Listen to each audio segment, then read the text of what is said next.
आज हम मिलते हैं सुनहरे जंगल की सुंदर सी परियों से। चलिए जानते हैं उनके दुनिया में क्या चल रहा है। बहुत दूर, हिमालय की तराई से भी दूर, एक अद्भुत जंगल था जिसे सुनहरा जंगल कहा जाता था। वह जंगल बिल्कुल जादुई जंगल था। वहाँ की हवा शुद्ध, नदियाँ मीठी और धूप सुनहरी हुआ करती थी। जंगल में जब ओस बूंदें गिरती थीं, तो मानो मोती चमक रहे हो। इस जंगल में जादू था।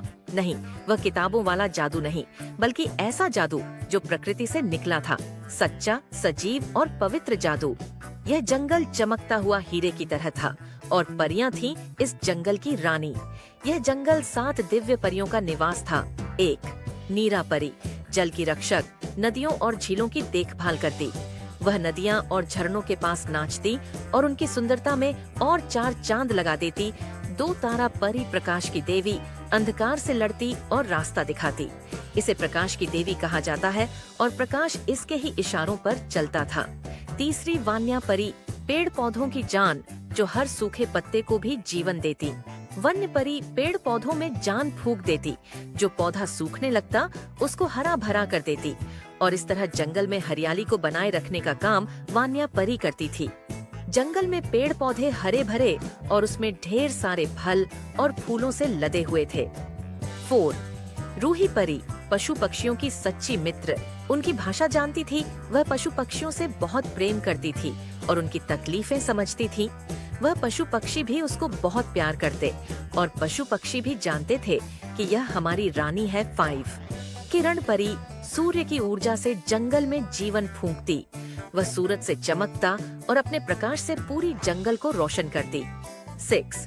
माया परी, हवा, मौसम और बादलों की नियता पर माया परी का नियंत्रण रहता था। माया परी जब भी देखते हैं मौसम में बदलाव की जरूरत है, तो वह उसे नियंत्रित करके जंगल को हरा भरा कर देती। 7. आर्या परी, ज्ञान, नीति और भविष्यदर्शिता की परी। ठीक है, वह आगे होने वाली घटनाओं को पहले ही जान लेते थे और जंगल और अपनी बहन परियों को सचेत करती थी। इन परियों की दुनिया में जानवर भी उनके साथ साथ रहते। शेर वीर, जंगल का न्याय प्रिय राजा, जो पूरे जंगल में घूमकर जंगल पर अपनी नजर रखता था। हाथी बूंदो, बुद्धिमान और धैर्यवान और जंगल में घूमता और पशु पक्षियों की मदद करता। हाथी बहुत ही सुंदर और विशाल जानवर था जो जंगल में सबकी मदद करता था। तोता मीतू, संदेशवाहक तोता, सभी ओर घूमता और पूरे जंगल में सबकी खबर लाकर परियों को देता। परियां तोते से बहुत खुश रहती हैं और उसे अपना संदेशवाहक मानती। गिलहरी, चिंकी, तेज और चतुर, वो अपने दोस्तों के साथ खेलती और पेड़ पर ऊपर नीचे चढ़कर फलों को खाती और जंगल को मनोरंजक बनाती। गिलहरी बहुत ही प्यारी थी, परियां उसे देखकर खुश हो जाती थीं। खरगोश गोलू, सब परियों के आगे पीछे घूमता और परियों से बहुत प्यार करता। वो पूरे जंगल को अपने छोटे छोटे पैरों से नापता और जंगल उसे देखकर खिल उठता। हर दिन सूरज निकलते ही परियां अपना काम करतीं। घायल चिड़ियों की मरहम पट्टी, गंदे तालाबों की सफाई और वनस्पति की देखरेख। जंगल गाता था एक ऐसा गीत जिसे केवल सच्चे दिल से ही सुना जा सकता था। परियां जंगल में नाचती खेलती और सभी साथ में झरनों पर, नदियों के किनारे और सुंदर से जंगल में अपना जीवन बहुत शांत से जीती थीं और सभी जीव जंतुओं को भी खुश रखती थीं। और जंगल में सभी जीव जंतु बहुत खुश थे। किसी को कोई भी तकलीफ नहीं थी, क्योंकि वे परियां किसी को कोई तकलीफ होने नहीं देती थीं। परियों ने उस जंगल को स्वर्ग सा सुंदर बना रखा था। एक दिन दोपहर को तारा परी ने देखा कि पश्चिम की ओर से अजीब सा धुआं जंगल में घुस रहा था। धुएं में कोई गंध थी, अजीब, भारी और विषैली। नीरा और तारा तुरंत उड़कर उस दिशा में पहुंची। वहां एक नया दृश्य था, एक विशाल फैक्ट्री जिसमें मशीनें जोरों से चल रही थीं। काले धुएं और रसायनों से निकलती बदबू नदी में मिल रही थीं। उस फैक्ट्री में बहुत से लोग काम कर रहे थे। नीरा की आंखें नम हो गईं जब उसने अपनी प्यारी नीलगंगा नदी को गंदे झागदार पानी में बदलते देखा। सभी परियां मिलकर इस पर विचार कर रही थीं कि हमने कितनी मेहनत से इस जंगल को इतना सुंदर और शानदार बनाया है, लेकिन कुछ लोग आकर इस जंगल को गंदा और बेजान बनाने पर लगे हैं। तारा ने सूरज की किरणों को भी उस धुएं में खोते देखा। जानवर सहम गए थे, मछलियां मरने लगी और पक्षियों ने उस दिशा में उड़ना छोड़ दिया। आर्या, जो भविष्य की झलकें अपनी जादुई पुस्तक वृक्षवाणी से देख सकती थी। जब ध्यान में बैठी तो उसने भयंकर दृश्य देखा। मुरझाते पेड़, शुष्क नदी, रोते हुए जानवर और अंत में जंगल का सूना होना। हमारे पास 7 दिन का समय है, आर्या बोली।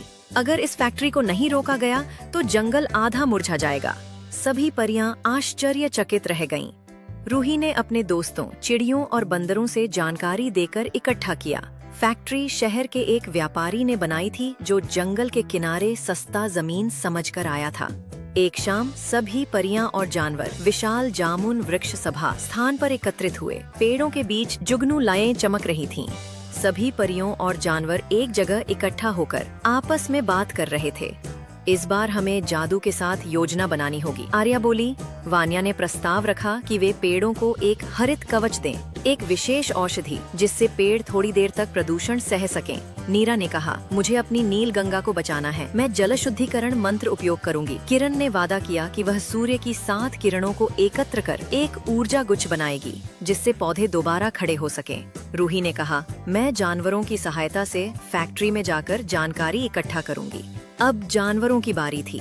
बूंदों ने अपने विशाल दांतों से मृत पेड़ हटाए और ताजे बीज रोप दिए। बूंदो हाथी के साथ खरगोश, लोमड़ी, गिलहरी, हिरन सभी मिलकर उस जंगल को हरा करने के लिए फिर से नए पौधे लगाने में जुट गए। नए पौधे लगेंगे, जंगल फिर से हरा भरा हो जाएगा और इस तरह से सभी जानवर मिलकर जंगल को फिर से पहले की तरह कर। तोता मीतू ने शहर में उड़ान भरकर फैक्ट्री मालिक की बातें सुनी। सभी ने मिलकर मालिक से बात की और तोता, हाथी, शेर और 3 परियों ने फैक्ट्री के मालिक को समझाया कि वो जंगल को ना कटे, वो हमारा घर है, मुनाफा ही सब कुछ है। क्या आप सबके लिए जंगल में बहुत सारे जानवर रहते हैं, इनका क्या होगा? कुछ इनके बारे में भी तो सोचिए, ये सब मर जाएंगे इस फैक्ट्री के धुएं से।